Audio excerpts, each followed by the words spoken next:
First of all, thank you for giving me the opportunity to introduce myself. This is Saidul Islam Shojib. I'm 28 years old. I belong to a Muslim family. I was born in Gazipur, Dhaka, Bangladesh, and I'm living in same place. I have completed my Masters in Islamic History from Ananda Mohan College.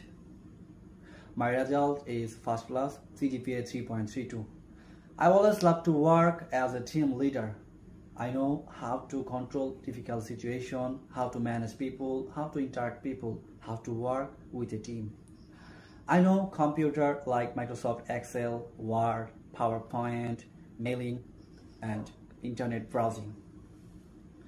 My strength is I am an optimistic person. I am self-motivated and quick learner. My short-term goal is I want to be hired a reputed multinational company. Here is all about myself. Thank you.